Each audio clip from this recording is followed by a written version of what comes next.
अस्सलाम वालेकुम भाई, सब सुनो। 14 दिन हो गए, मेरी 2 बेटियां इकरा मदरसे में जाती हैं, तो वो मुझे 14 दिनों से कह रही थी कि बाबा हम जब जाके खड़े होते हैं तो कोई अंकल आके हमें तंग करते हैं, कभी हमसे घर का रास्ता पूछते हैं, कभी हमसे नाम पूछते हैं, कभी हमसे बाबा का नाम पूछते हैं, कभी हम क्या बोलते हैं, कभी क्या बोलते हैं, हमें तंग करते हैं।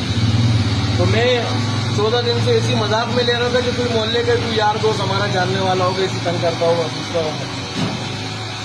कल सुबह तकरीबन कोई 7:20, 7:15, 7:25 जो इसका टाइम है, ये मेरी बेटी और मेरा बेटा सामने बेकरी पे चीज लेने गए। चीज लेके वो वापस आए सुबह स्कूल के टाइम पे, ऊपर जाने लगे।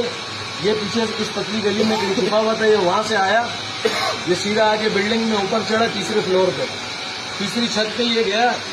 मेरी बेटी और बेटा भाग रहे थे, इसने हाथ से पकड़ के उसको खींचा, उसको अगवा करने की कोशिश की, उसने चीख मारी, इतने में हम लोग भागे, ये निकल गया था। आज सुबह मैं फजर की नमाज के बाद जाके वहां खड़ा हुआ, छुप के। वहां मेरी बेटियां जैसी आई आके खड़ी हुई, जैसी आके मेरी बेटियां वहां आके खड़ी हुई, 2 मिनट बाद ये ऊपर से आ गए। ये जैसी ऊपर से आया तो मेरी बेटी सारा ने एकदम कांप के रो के चिल्लाई और मुझे बोला कि बाबा यही है वो जो 2 हफ्ते से भी हमें तंग कर रहे हैं और जो कल बिल्डिंग पे आए थे और मुझे हाथ से पकड़ के खींच के अगवा करने की कोशिश कर रहे थे। तो आज इसको हमने रंगे हाथों पकड़े। ये पूरा मोहल्ला खड़ा हुआ है।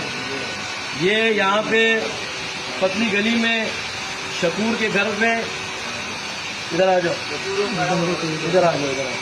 शकूर जो हमारे इलाके में दुकान है जिसकी, उनके डेरे में ये बंदा किराएदार है और ये इसकी खाला का बेटा है। ये इसके साथ यहाँ रह रहा था। हमने रंगे हाथों पकड़ा और ये इसका रिश्तेदार है, साथ खड़ा हुआ है। अभी हम इसको पुलिस के हवाले करते हैं, अगवा के पर्चे में इसको हम डालेंगे। नाराज नहीं होना, दूसरी कोई भी बात नहीं है। हम अब इसको पुलिस के हवाले करेंगे, अगवा के पर्चे में रहेंगे बस। इस पर हम अगवा के FIR कटवाएंगे। अगवा करने की कोशिश की मेरे बेटे और बेटी को, उन्होंने इसको जान भी लिया, पहचान भी लिया।